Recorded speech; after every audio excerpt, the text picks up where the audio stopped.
I feel like you had him in the garden. Please pray with me. Spirit of wisdom, of love, of healing, of challenge. Minister to us, your people.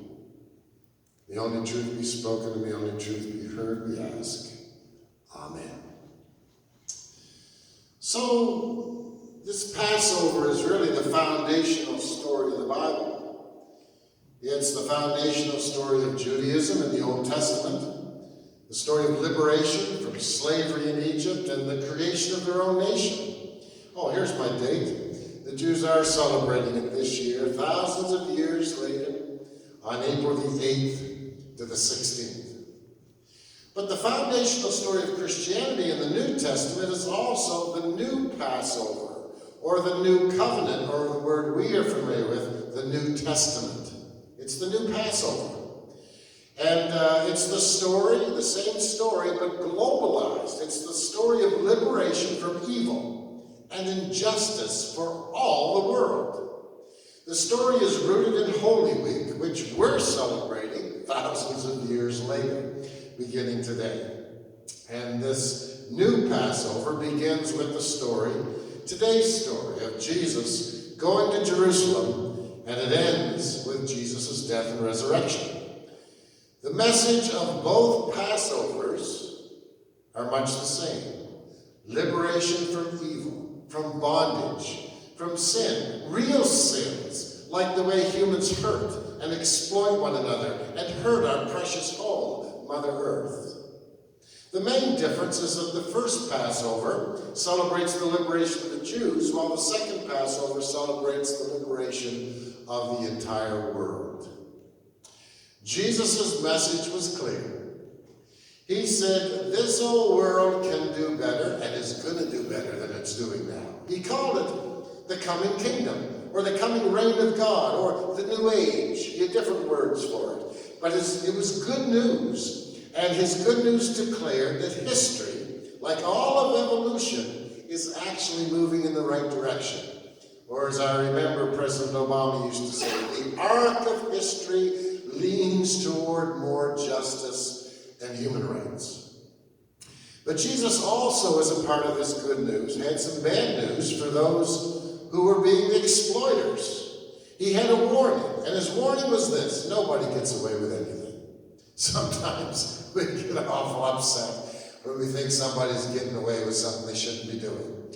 But the reality is that you reap what you sow in this world. A lot of people are gardening now. I hear all the seeds are being sold out. That's cool. People getting in the garden, that's a great way to let go of the stress and get into the healing powers of Mother Nature and realize we're part of something bigger and stronger than ourselves. But the principle of growing and reaping is the same spiritually and with our lives. Nobody gets away with anything. Cruel and unfair people, they may amass power and wealth for a time, but they're miserable. And kindness wins in the end. That's the story. And that's what we celebrate. Here's a cool study done in Canada with 600 medical students, which found that the selfish people who focused on their own progress and cared little for others performed very well in their first year of study. These takers were good at extracting information, and by offering little in return, they were able to focus on their own progress. Those who were more generous with their time and were willing to offer insights to their fellow students, the givers, got left behind. But here's the curious thing. By the second year, the kinder cohort had caught up, and by the third year had overtaken their peers. Indeed, by the final year, the givers had gained significantly higher grades. A kinder attitude was a more powerful predictor of school grades than even the effect of smoking on lung cancer rates. Isn't that cool? What's going on? The givers hadn't changed, but the structure of the program had shifted. Psychologist Adam Grant wrote this: as students progressed through medical school, they moved from independent classes into clinical rotations and patient care. The further they advance, the more their success depends on teamwork and cooperation and service. That's what Jesus was talking about. That's what we're talking about. That's why we celebrate kindness, respect, and fairness. That's why at Mount Zion and Trinity, we don't care what your beliefs are. We care what your practices are, what your values are. Whereas takers sometimes win in independent roles, where performance is just about individual results, givers thrive in interdependent roles, where collaboration matters. And in our real lives, it's collaboration and interdependence that matters. The kingdom Jesus said that is coming and is already here from time to time is a kingdom of collaboration and mutual care. Because Jesus taught we're all God's kids. Everyone's blessed with this magical spirit of life and love that never gives up. A new day is always dawning because there is magic and grace and energy that craves life, that needs life, that wants life. There's this energy some call God that craves love, that evolves, redeems, transforms, saves, heals, and is eternal. This presence, this force breaks down greed, breaks down meanness, breaks down disrespect. Whatever is harmful, it makes it rot. It brings it down. It breaks it down, even viruses. This power makes fertilizer out of you-know-what. It brings good out of evil. It brings harmony out of chaos. And it even provides us, if we're open to it, maturity from our own screw-ups. Jesus said there's a great future of peace and fairness ahead of us, but it does require at times pain and struggle. It really does. And sacrifice. New life always comes out of struggle. I wish it wasn't like that, but it is. I mean, childbirth, how wondrous is that gift? It doesn't come without pain, struggle, and sacrifice. But Jesus was convinced, and he staked his life on the belief that love wins in the end, that decency and fairness is stronger than money and might. Which is why he was willing to go into Jerusalem, knowing the danger ahead of him. The Gospels say he set his face on Jerusalem. He was gearing up his will. He knew probably what was coming.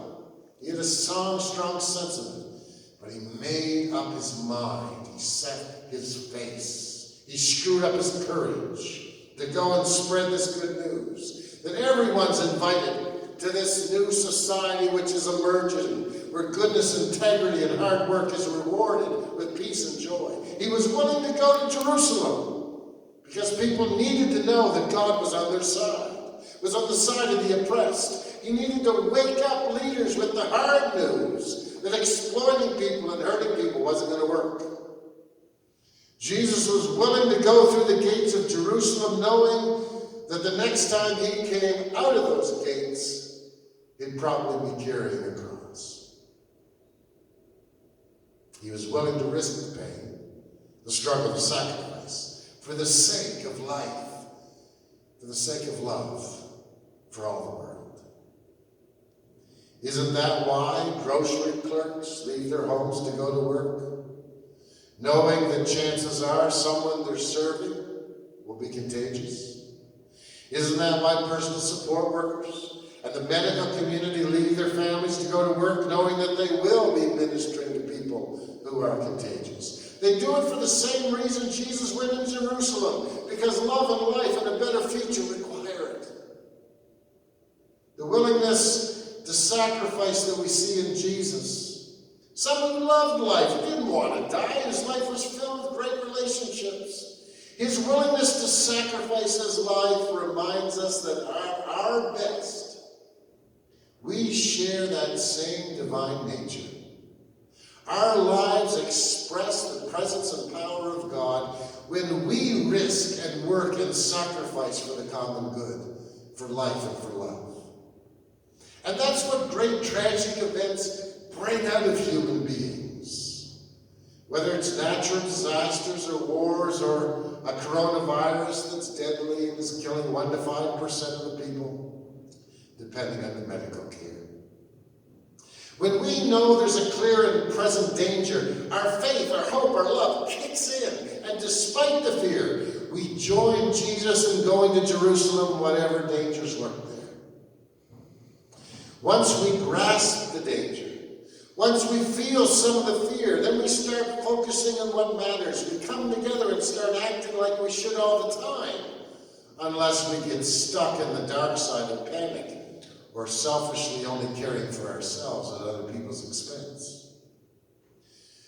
I mean, it's amazing. Have you ever seen our governments, politically and federally, working together as effectively as they are right now? I mean, it's a beautiful thing to see. They're working cooperatively. They're focusing on helping those who need help the most and small businesses. I mean, even Premier Ford is doing a great job talking about miracles. A lawyer friend of mine put it this way. He says, Paul, it seems like now we're treating each other the way we usually do the 2 weeks leading up to Christmas. With a little extra deference and patience and kindness. He volunteers on the board of the Red Cross and was telling me some of the amazing things they're doing. Setting up the hospitals and convention centers around Canada, getting money to the transient people who work in one place and live in another, like the workers in Fort McMurray. And going to church is one of those ways that we can remember to be this way all the year round. And that's why people who work on their spiritual journey, they're the ones who are the leaders whenever anything happens, because they're living out this volunteer spirit all the time. Therapy can be a means of spiritual deepening. The people who struggle with anxiety but who go into therapy are doing surprisingly well through this economic and health crisis. Their training that they have learned in therapy is enabling them to rise to the occasion in ways that are amazing them. I heard a great story about a woman in Halifax who was so anxious that when she went into therapy, she could hardly leave the house. That was the high level of her anxiety. And yet she found, when this pandemic came, that she was able to not only leave her house, but to write notes and leave them in the mailboxes of all her neighbors, wishing them well and letting them know if they needed to talk to somebody, they could call her. I mean, this is a biblical miracle. And this is what our spiritual journey allows us to do. And the biggest thing she knew, of course, her neighbors were dropping notes in her mailbox and giving her some love. And it's a beautiful thing. The spiritual journey equips us with this faith, hope, and love that we need. It encourages us to remember past blessings and victories. It deepens our awareness that everything's better when we're kind and caring to one another and to Mother Nature. It's a package deal, though. If we just focus on duty, we become self-absorbed and burn out. If we just focus on pleasure, we become self-absorbed and rust out. Only by living lives of sacrifice and joy, struggle and thankfulness, pain and pleasure, are we blessed with loving relationships and the sense of fulfillment and peace, what Jesus called eternal life. There is the responsibility to be dutiful about staying home and managing our hygiene carefully. There is the pain of families who don't get to be with dying loved ones, who don't get to hug them and hold their hand, who don't get to have a funeral together when they need it the most. There's a struggle to trying to pay rent with incomes that have disappeared. And the struggle of working 7 days off, 7 days in a row before you get a day off, like so many of our medical community are doing. And worrying about infecting their families. But it's also a time to realize how much we love each other and need each other, an opportunity to be creative with our time at home. Looking through the trove of photos and videos of vacations, the stuff we never get to usually see. We get to go for walks, find a tree to hug, phone some friends, enjoy chatting, some Facebook groups. It's a time of creativity. Brenda at Trinity called us up and said, what do you do with all those palms that you're not going to be able to use now? I said, I don't know. She said, well, give them to me. And we gave her 100 of them, and she made crosses out of them, put them in the mailbox of different friends and members. Jesus set his face toward Jerusalem and the dangers there. But he was also able to accept the unexpected gifts that came his way. Like a friend offering him a donkey to ride on, and people gathering around, showing him some love, singing for him, casting their coats on the ground to make a multicolored carpet for him to ride on. A woman later joined him for supper and gave him the best massage of his life. There was laughter shared with friends amidst the dark moments, and love expressed in many ways, and someone even helped him carry his cross on the way to Golgotha. Whatever the pain, whatever the struggle, there's always grace. Because God is love, and love is always there. And love, my friends, wins in the end.